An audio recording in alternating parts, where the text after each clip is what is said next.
Welcome in, everybody, to Fantasy Pros MLB. This is Leading Off Live. It is me, Joey P. Joe Pizza. Pia with me, of course, is the Welsh. And it's all of you, the Peanuts and the Cracker Jacks, here on our Twitch, twitch.tv/fantasypros. That's the place to be, where you can watch us live every Monday through Friday, noon Eastern Time. And, of course, you can always watch all of our programming on our YouTube channel, Fantasy Pros MLB. Subscribe today. Drop your comments below right now. Like the video. Drop your comments. And you might win yourself a Cecil Fielder jersey. That's right, number 45, Big Daddy himself, Mr. 51 home runs, throwback, navy blue, very sharp jersey with the little stripes on the sleeves. Gotta love the stripes on the sleeves.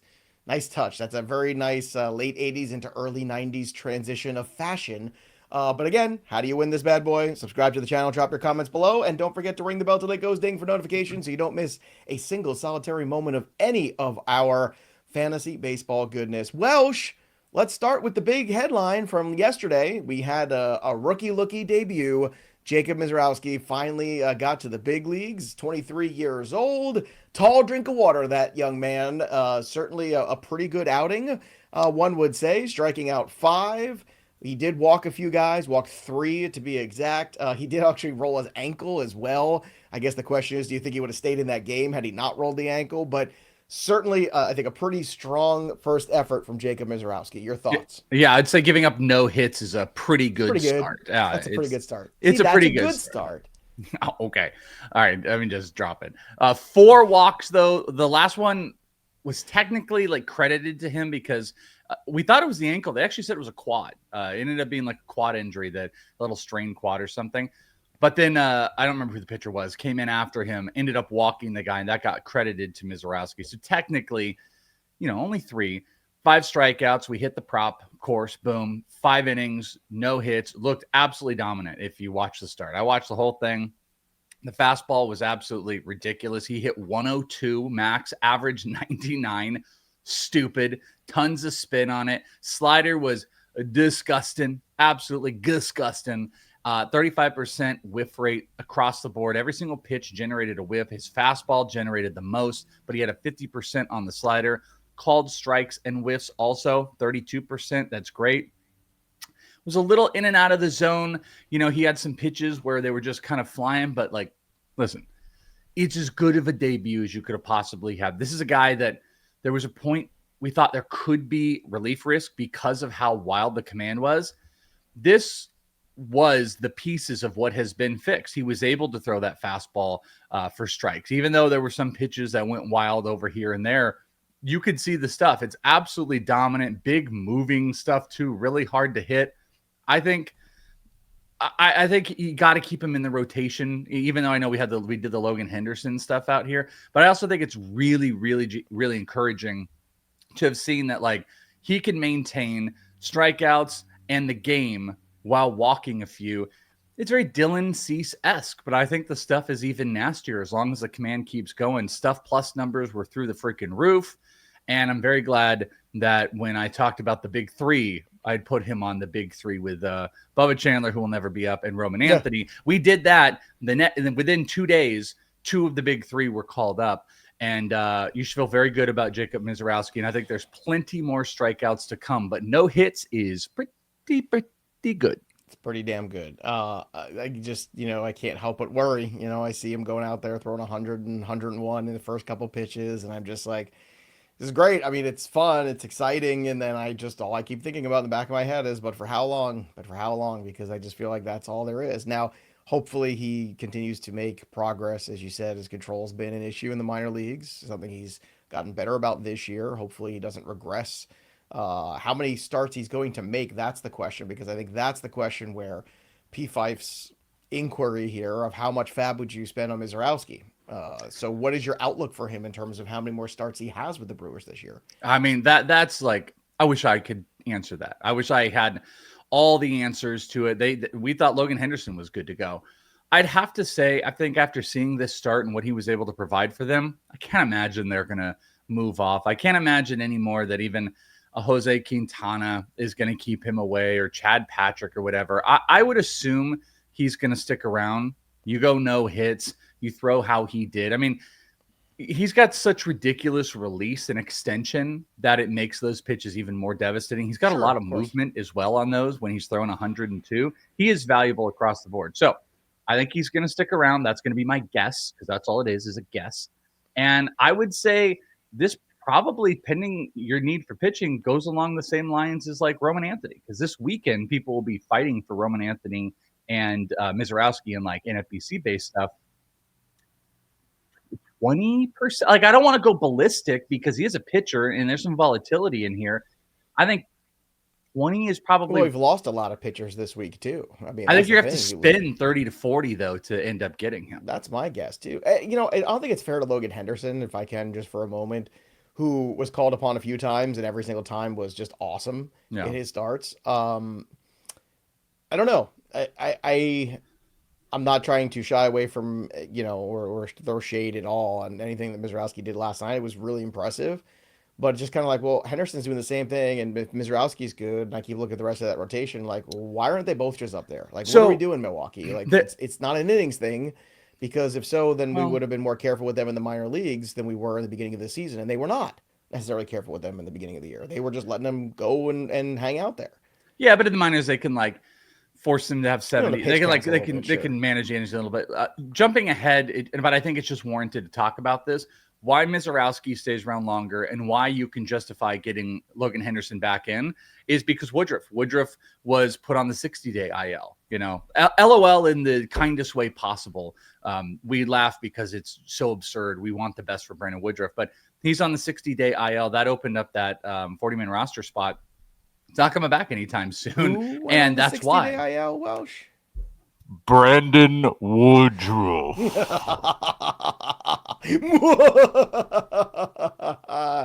Yes, Brandon Woodruff. I see you, Brandon Woodruff. You're never coming back to the major leagues. I'll see you in Peoria for the rest of your life.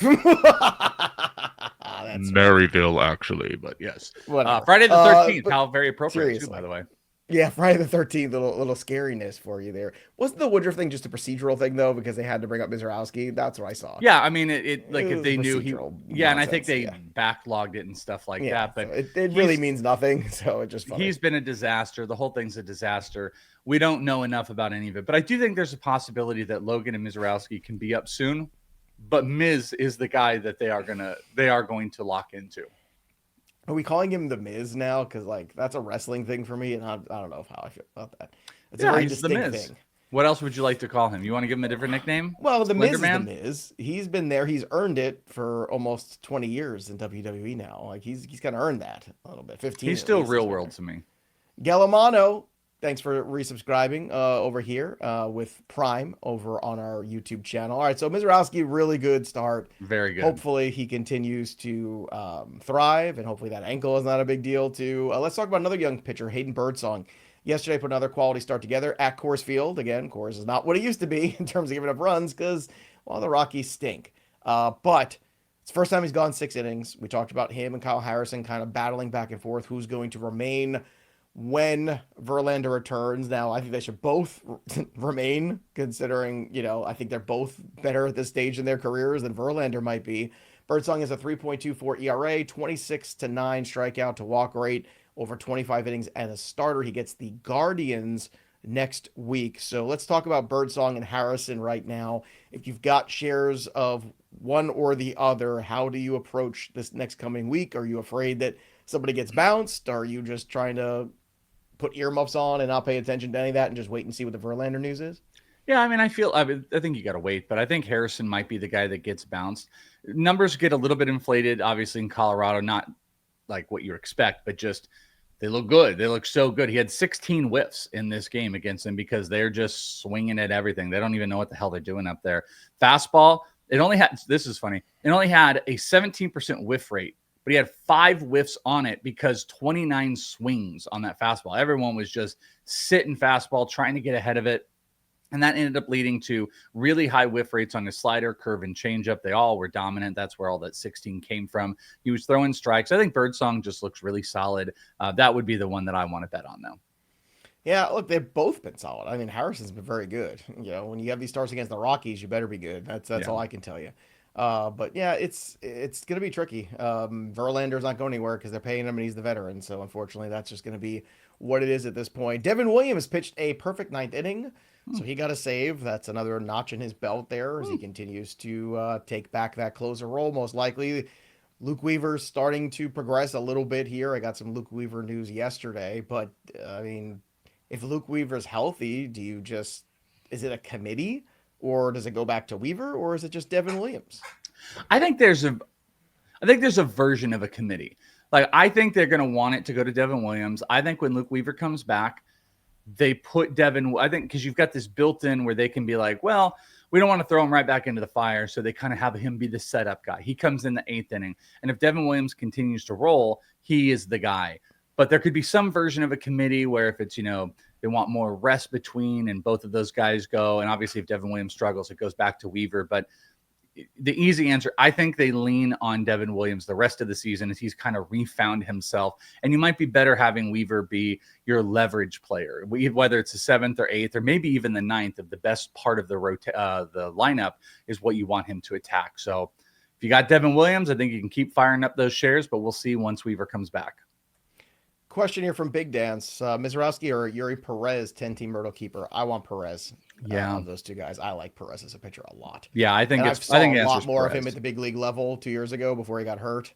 That I was very impressed, and I think a lot of people around Major League Baseball. There's some people who think that he is the best pitching prospect in Major League Baseball right now, theoretically speaking. Still, yeah, it's not really a prospect, but I know what you mean, like young because of his pitcher, age. In terms of like young pitchers coming through, it's like a lot of people look at Yuri Perez and be like, okay, that's going to be the guy in a couple years that we're all kind of fawning over. So the only, what did I say? Not the only possible committee situation here when it comes to bullpens. Ryan Presley slammed the door on the Pirates on Thursday. He worked a scoreless 9th inning, and on top of which, the day before, Palencia had thrown. So are we seeing Ryan Presley start to work his way back into 9th inning conversations, Welsh? Yeah, I think so. I read this story that I think after whatever it was, like the 8 run, he got like blown up. That he went to Ian Happ and he had asked Ian Happ to like write down some of the hitting, the notes on Ryan Presley of like what a hitter would do to attack. And he's been working on that. He kind of cleaned that up. I happen to be watching that, cleaned it up really quick, looked good. Ryan Presley's got the name. They don't seem fully committed to Palencia. Kind of what I was always saying, just didn't feel like Palencia was the guy that was going to hold it down the rest of the season. So if Ryan Presley's back out there, I would pick him up because he seems to be finding a little bit of rhythm, doing some work. And I thought that was interesting about hitters on the team giving notes about why he is hittable and why they would attack him so he could change. So Ryan Presley for some saves again with the Cubs, that's something you would like. All right, next up here, more bullpen stuff. Will Vest, another dominant performance from him. He's been terrific. The ratios are great. Yeah. He got another save there. Sometimes he forgoes a save or two, but whatever's look, what they're doing in Detroit is working, so just keep on doing it. That's what's happening there. Let's go to the Rangers, who put up a couple runs yesterday. And I was so mad because I was looking, I just acquired Marcus Simeon in a trade last week. I was like, oh, look at all those Rangers runs. Let's see what Marcus did. Nothing. I mean, and he had been pretty good recently, too. He's been certainly much better of late. But Garcia, signs of life for him, 3-run homer. Evan Carter had a homer and a steal. Wyatt Langford, who was on our trade video, which, by the way, if you haven't seen it, go watch on our YouTube channel. He reached base 4 times and hit a home run as well. So good day for the Rangers, bad day for the Twins. Did it hurt you to see Evan Carter have a homer? Because he's on Jack Leiter territory for you. Oh, you're just every time Evan Carter's name gets mentioned, you get all like Hulk and hot bothered, and you're like, I'm always angry. Oh! Like that's one of those guys for sure. Oh, and Evan Carter can't hit lefties. Evan Carter is not special either. Like, just because a guy's a rookie doesn't make him special. Do you want me to pull up my Todd Van Poppel rookie cards from 1989 or whatever the hell it was to prove, or 91, and then we could go have that conversation about everybody's not special? Everybody's not special just because they're new. We need a list like my best friends of Joe's not special list, but also like it's so funny because nobody's saying they're special but you're just like are digging into that guy. Is nonsense. How could you say that? Who is saying Evan Carter's special right now? Oh, I don't know. How about the freaking consensus ADP 2 years ago where Wyatt Langford and him were neck and neck? That's 2 years ago, though. I'm saying right now. Last year. Not this year, last year. Not this ADP, the year before. But That's not 20 years ago, Welsh. It's last year. That's who's saying it. A bunch of experts, quote unquote, in the industry say it. And it's 9091 Todd Van Poppel, by the way. Wasn't there Mets? What was his name? Greg Jeffries? Wasn't he one of those guys? Oh, too? Greg Jeffries. Again, just because you're new doesn't mean you're special. Just because you have a blip on the radar of being good in a short period of time does not make you special. You know, you got to dig a little deeper. You got to look a little further. I think everybody agrees because no one's saying it either right now. Well, who's defending Evan Carter because he had a good game. Nobody. Should I dance a jig? Yes, actually, Evan Carter can't hold Max Muncy's jock. Okay? And everybody knows Max Muncy's not one of my favorites, but Max Muncy is delivered in the major league level. He is just a guy that'll hit 200 and then hit you 30 home runs. That's not my style player. It's just not what I want on my teams. It's not what I want. Did you see the Justin Turner video yesterday? No, what's a Justin Turner we can't play it here, but Justin Turner did. Speaking of doing a little jig, he did a little jig, but they had something attached and on TV and they didn't realize it. Just go play it. Yeah. Michael just said everybody wants us to play it. We're not going to play the video, but you go and play the Justin Turner video and see if Evan Carter can hold those. All right. Let's see if we can get up a rookie and Welsh can tell me if he's special or not. Christian Moore, getting promoted from AAA. He was selected 8th overall in 2024. His slash so far in the minor leagues this year, 279, 374, 422. He's got 5 homers, 32 RBI, 8 steals in 12 attempts. So give me the lowdown on Christian Moore. Yeah, really good athlete, big-bodied guy, playing on the infield. I'm pulling up some of his AAA data just for you guys. Let's see. In AAA, first, just statistically, 4 homers, 3 stolen bases, 350 average after coming up from AA, where he struggled, by the way. He was hitting 234 in AA, went up to AAA, which is like unheard of for the Angels to ever do. He really dominated. Like analytically, really low hard hit numbers, which is not great. Pretty decent average EV. He had a 111 max EV and a 12% launch angles. So like some of the stuff that you kind of want. I think there's a big projectable body in there. I've talked about this before, for better or for worse, with if you're, I know like the Trevor Bauer stuff gets people worked up.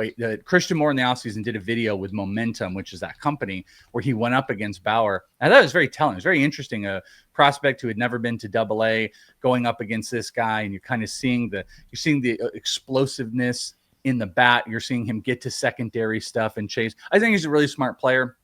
I think he's tooled out beyond belief. There seems to be some challenging off-speed stuff that he's getting hit with right now. I think that's coming from some of the average low EVs and the batting average in general. So I'm very curious to see. I'm going to tell you this. I think that Christian Moore, those two, as I would say, the tools are loud, but I'm a little bit worried that he's going to have a hard time finding consistency when he gets really challenged at the major league level. But he's going to rattle off some big homers. He's going to steal some bases, probably hit low in the lineup. I don't know if I would go and race in 10-team leagues or something like that. I'd be very careful about the word special, I suppose. But he's a very fun prospect. But there might be some growing pains this year. Would you rather have Misiorowski or Moore? Misiorowski. The Miz. The Miz. I came to play. By the way, Evan Carter this year, he has 6 plate appearances against left-handed pitching. 6. Hitting 200 with a 533 OPS in those 6 appearances. He's a platoon player. He's never been able to hit lefties. That's been a big thing. Right. So he's a platoon player. That's it. Well, there's some good platoon players. Kerry Carpenter is pretty good. There are, but you can't think a player is great and only play against right-handed pitching. Like that doesn't make you a great player. It makes you great at one thing. That's fine. But like this notion that somehow like good stats are good this year. No one's saying he's great. He might have been in the past. Are you good if you're not an everyday player? No, I'm curious. Do you think a player is a good player who's not an everyday player, regardless of who? I think Wilyer Bray is pretty good. I think Kerry Carpenter's pretty good. You keep using the caveat "pretty" before good. I'm just I think they're good players. Well, I mean, what is your version of a good player? Is like one who plays every day against left-handers and right-handers and performs well. Well, if your definition of a good player, if your definition of a good player is a guy that plays every single day, and then you're asking me, can a guy that doesn't play every day be a good player? By your definition, I could never win that in the history of ever. That's not possible. So you're setting up. I think platoon players, guys that have splits that are strong side platoons, can be good players. They can't be great players. So I think I have a looser definition of like This is like a bad player, an average player, a good player, a great player, and an amazing player. See, I think what you're doing is you're saying useful player. Evan Carter may become a useful player for the Rangers and certainly for fantasy teams as well. A useful player that I could see. Useful. Good is different. To me, good is, hey, I'm an everyday player. I play right field for the Blue Jays. I play, second base for the, Kansas City Royals. Like, this is my position. This is my job. And just because a tough left or any lefty is on the mound means that I go sit the bench. No. Useful? Fine. You want to call Evan Carter a guy developing into a useful player? That I will accept. I will accept those terms, my good sir. Let's call him useful, which is okay in fantasy. Useful's fine if you're willing to. 294, 4 homers, 5 stolen bases. Pretty useful. Okay, let's do the career numbers for Evan Carter since we want to cherry pick a couple. I don't care. Oh my God, this is turning into Jack Life. Something with you with Rangers. I actually don't care. It's just you get these players in your craw that I'm just like, what are you talking about? But again, Welsh, you're saying he's at 293, 369, 534. It's 19 games he's played this year. It's pretty useful in 19 games. Well, he was pretty unuseful in 45 last year, where he had last year. Yeah, we're on this. We're on this year, baby. Future, I baby. know, and Joe Adele is Aaron Judge because he has a good week. Like when will then be now? Never soon. With you. Spaceballs Part 2 is coming out. And thank God. Never with Joe Adele, and never with these guys who do this all the time. They give you these little spurts, these little teases, only to disappoint you. I am excited about the Spaceballs sequel, though. Do you think it will be funny? No, it'll probably be similar to like Super Troopers 2. It'll have lots of references to like Baby Yodas and Mandalorians, and Spaceball 2 will probably lack pretty dramatically versus the original. But I'm just glad 40 years later he's getting Mel Brooks at 98 years old is getting 98 years old. And he's like, it'll be out in 2 years. And he's going to play Yogurt, which I don't think he's going to be alive to do that. I think he's setting this up as like, this is a reason for him to stay alive. I think purpose is very important. My purpose is to rail against the Rangers. His is to create content and make films. I just recently saw Spaceballs again too in the theater. The kids and I went to see Spaceballs, and it was, it is stupid funny. Like, it's not like high hilarious comedy. Rick Moranis' moments in that movie really just as Dark Helmet. If you've never seen the fact that Spaceballs, he's coming back makes it right. The fact that he's coming back makes it. And I think you have to see it as a kid to appreciate like the stupid humor of it, and then as an adult you roll your eyes. I'm like, oh, these are some pretty bad jokes. The combing the desert is like an all-time bit. There's a bunch of really funny bits. Yeah. I didn't see you playing with your dolls again, sir, is definitely my favorite. Like, because that whole scene's got to be improv. The which one? Where he's sitting playing with. Yeah. I told you to never come in when I play with my dolls. Yeah. Druish princesses are attracted to money and power, and I have both. Take it to ludicrous speed. It's just good. What do we got on this thing? A Cuisinart? 3 up and 3 down. Framber Valdez, 12 strikeouts for Framber. Whatever happened to that guy too? Michael Winslow. What's he doing? He's just making noises somewhere. He did the was it Police Academy? Police Academies, and he did all those before Spaceballs, I want to say, or mostly before. No, Spaceballs I think was before Police Academy. It was in Spaceballs in the 70s. I will challenge that. I like to challenge that ruling. Please, you throw a flag if you want, but I'm pretty sure that maybe Spaceballs was in between like the first. That's what I mean. I think it was in the run. 1984 was the first Police Academy, and 1980, I want to say 6. I think Spaceballs was earlier. 1987. Okay, so 3 years later. But when was the second Police Academy? That is the question. We really have no baseball to talk about today. Thursday was light. 85. So we did at least 2. They were just churning those. Gutenberg was just churning those movies out. Those Police Academy. Also, you never see those on TV. Remember when we were kids? Those were on all the time. I feel like on cable. Like you don't see Porky's or any of those. Yeah, never. Those movies are dead. Even on streaming platforms at this point. Tariq Skubal, he's streaming. He's pretty good. 7 innings for him. Shutout baseball against the Orioles. The Orioles are terrible. Jose Altuve, 2 for 3 with a pair of doubles. I'm still trading him this week.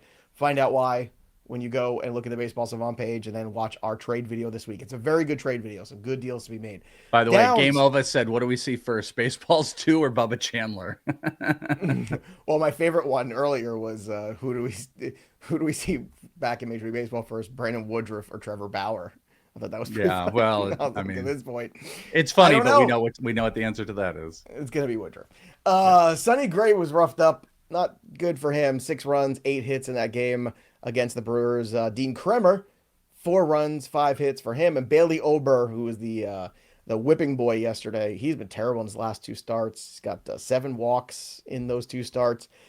Gave up 7 runs against the Rangers, 4 2/3 innings. And that brings us to today's Microsoft Chasing Challengers segment, brought to you by Microsoft. Just like the athletes who push boundaries and redefine what's possible, business decision makers today are turning challenges into opportunities, and Microsoft meets you where you are with tools and guidance to help make an impact with safe, secure AI solutions. So whatever challenges you're facing, Microsoft empowers you with the expertise to say, bring it on. In this segment, we're going to talk about the challenges faced by the Twins rotation.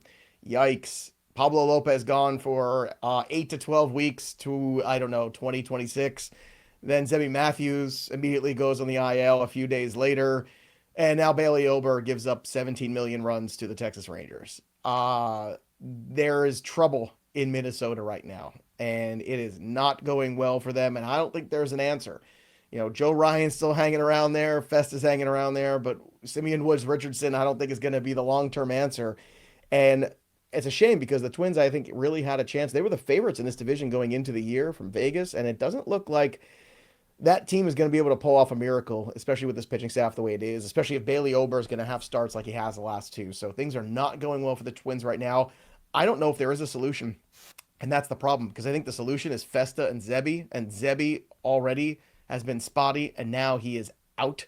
So right now, the Twins are looking at it saying, well, we thought we had everything lined up for 2025, and unfortunately, injuries to the pitching staff has once again been their undoing. And that, of course, this week's Chasing Challenges. Remember, Microsoft AI solutions empower you to take bold steps and new ideas to help drive your business forward. With Microsoft as your trusted partner, you can navigate your journey with confidence, finding innovative solutions and reaching new possibilities. Visit Microsoft.com/challengers to learn more. All right, more challenging injuries. Now, a team that does have a lot of pitching depth, the Mets. So we are worried about, what's going to happen when Manaea comes back? Well, he might have a rotation spot waiting for him, because Kodai Senga yesterday, after pitching pretty well, 5 2/3 scoreless innings, 6 Ks, he goes to the IL with a hamstring issue. Now, Welsh, we haven't gotten an update on it yet, but I'm sure you saw at least the highlight of the video, or the low light, whatever you want to call of it. Certainly looked like it's going to be at least the 10 days, if not at least a couple weeks would be my guess. Yeah, you were on here, you're like, oh, the Mets, the rotation, they're the best. And then bam, you lose your ace, which you need to not have. This is what I'm talking about when we have these conversations about what do the Mets need? You always need pitching depth. And, that they've put together such an interesting core of pitchers that I think are all overperforming. You want to buy yourself some extra depth here. So I'm worried about this. I wonder if it's going to lead to them making a move, maybe being, like Sandy's put together a couple starts, maybe they start going down that route. I don't know, but plug them again as we do. But Lance Brozdowski just did a video. You would have loved it. I meant to send it to you yesterday, just posted it yesterday about all pitching orgs and who does the best. And it is amazing. And he even notes in it how much the Mets come up, because it takes all the double and triple A, usages and averages. And it shows this is what this org is doing. And the Mets were number 1 in fastball velo in all of the minor leagues. So what they're targeting usage, I think they're near the top on sliders, on hard sliders, velo and stuff. So it's just, you got to, the pitching development that they've done has been great, but is that enough for them to be comfortable with Sprott or Tidwell or Tong? I don't know. When they've got all these hitting guys are counting on, though. I'm thinking they get Manaea back in a couple weeks and then probably Montas after that. But so that's also why I would look for depth, because you got, those are all guys that are injured, that have more injury proneness, and Senga's injured right now. So I think they should be aggressive with it, because Senga 1.47 ERA, absolutely ridiculous season. Even with the walks he has maintained, it's still an expected 3 ERA. So even if he's way overperforming, absolute ace right now. So they cannot afford to lose him. I just wonder if it'll lead to maybe a little bit more of an aggressive trade here soon. I think it's a blessing in disguise, and I'll tell you why, because he didn't pitch most of last year, and I was a little concerned with him wearing down. So him taking a couple weeks off here, 3 weeks, let's call it 3 weeks. Let's be somewhere in between a month and 2 week period, right? 3 weeks, maybe a little bit essentially, more. Why don't you just call it All-Star break at this point? Because why rush him back right before All-Star break? And you know what? Probably for a team that has playoff aspirations, not the worst idea. because Senga didn't pitch at all last year, basically. And I think you could see a scenario where the wheels come off in August and September with him if he had just kept going. So I don't want to see him hurt. It's absolutely a problem. And to Welsh's point too, we talked about this yesterday. The Atlanta Braves are coming up with a home and home series next week, right? We're starting that stuff in the month of June. So those are games where the Braves kind of take advantage a little bit of Senga not being in that rotation and a couple other things. All of a sudden the Braves kind of become relevant again. So this is part of that storyline that you could see in the future. It's like a month from now. How did the Braves do this? And you're like, well, here were the pieces. Offense got healthy. Mets Acuna came back. Senga. Strider found himself, and next thing you know, like he had the Mets and the Mets. Yeah, but Senga again, it sucks for fantasy. But in terms of long-term health of the Mets rotation and aspirations this year, probably not the worst thing for him to miss a few weeks or a month, or like you're saying, we'll just bring him back after the All-Star break and we'll be fine. But to people's questioning here in the chat, how long you think he's going to be out? I would plan accordingly that you think he's going to be out a month. And Michael, also, I saw your little jab there about Joe wouldn't talk about Vientos like he talks about Carter. Well, when Carter has a season like Vientos did last year, where he plays every day and hits a ton of home runs, then performs really well in the postseason for an entire run, not just a series. I know Evan Carter had a good World Series, but still, come on. Is Vientos I'll take a big good? L on Vientos. He's stunk this year. He has been terrible this year. But what about last year? You're talking about last year. He was a good player last year. I'm sorry, good? A guy who hits 25 home runs at third base for you isn't a good player who plays every day? But that's last year. We're now into this year. Is he good this year? I'm waiting for any year for Evan Carter. Give me a full season for Evan Carter at the big leagues, and then we'll talk about him. I agree. Evan Carter, please. Eat a sandwich, Evan. All right, let's go to, he kind of buried the lead here. I was going to make a Brandon Woodruff thing, but no reason to talk about that again. Well, let's talk about Cole Ragans. That's depressing. Cole Ragans getting a second opinion. Welsh, the floor is yours. Oh, God. Second opinions. Dude. Just toss those second opinions into the ocean. I can't do it. They're never good. Justin Martinez with the Diamondbacks, I think, was going for a second opinion. That's not going to end well. This is not going to end well on the second opinion. I legitimately would love for someone to do a study when the second opinion is involved. What is the percentage? What is the percentage that is disaster? It's almost fine. He's fine.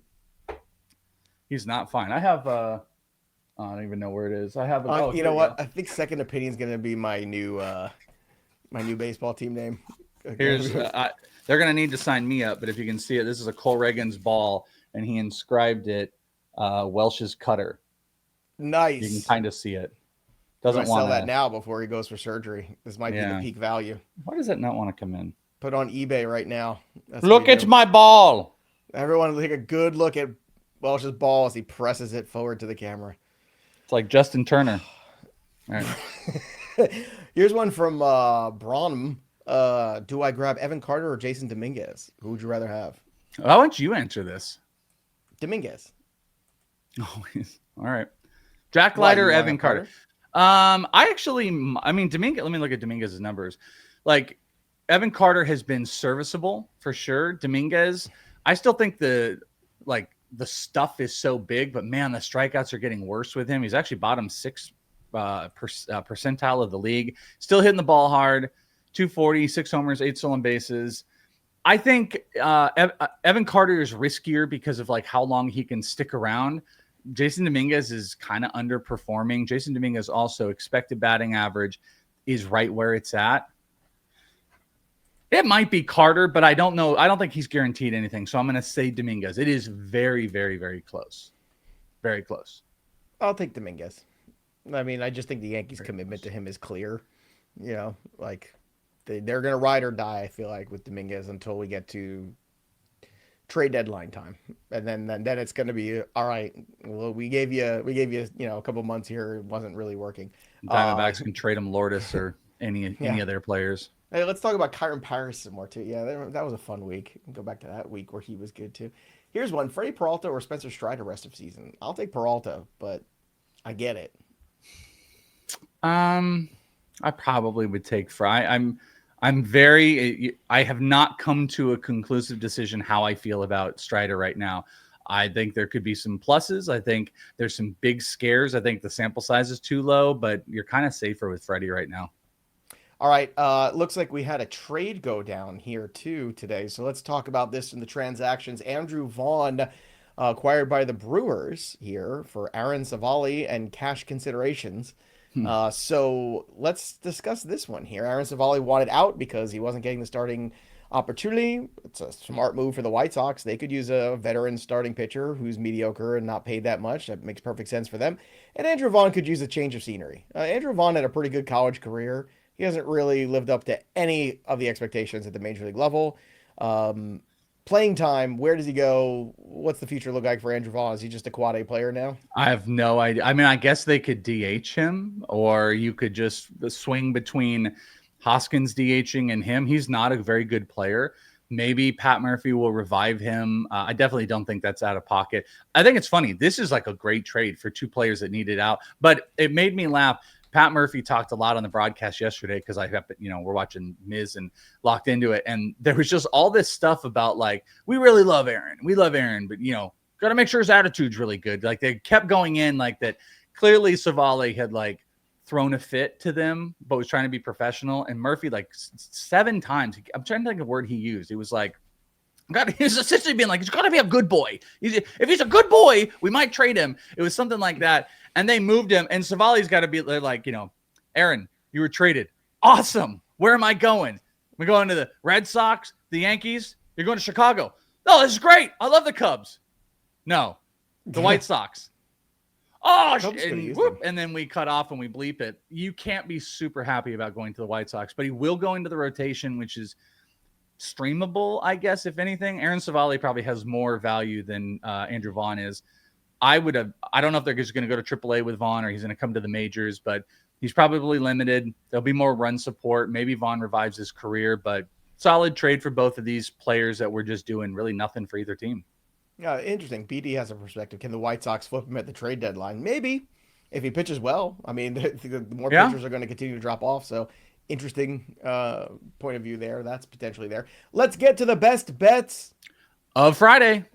Let's do it. I'm going to start with Ozzie Albies' career against Marquez, 429 batting average in 14 at-bats with a 1286 OPS. So let's have Ozzie Albies plus 100 to score a run today. Let's also go to Miami. That's right. On the money line, plus 100 on the road against the Washington Nationals. Why? Because Edward Cabrera has been pretty good. I wonder if the Yankees might come knocking for Edward Cabrera and not Sandy Alcantara because it'll probably be cheaper to get him. Just saying. Let's keep an eye out on that one. And then let's go to the Milwaukee Brewers on the run line, minus 1.5. Freddy Peralta on the mound today, plus 136 on that run line. Welsh, what do you have on a fun Friday? Yeah, I don't hate that. I'm going to go with Washington on the money line, a little bit minus money, but Mitchell Parker today. I'm going to back me some Mitchell Parker, though that has blown up in my face a little bit when I get behind that. He's going up against Miami and Edward Cabrera, but I think Washington's going to get to them a little bit early, and I'm just taking that money line full game. I'm going to go to the Mets, and I'm going to go through the first 5 run line.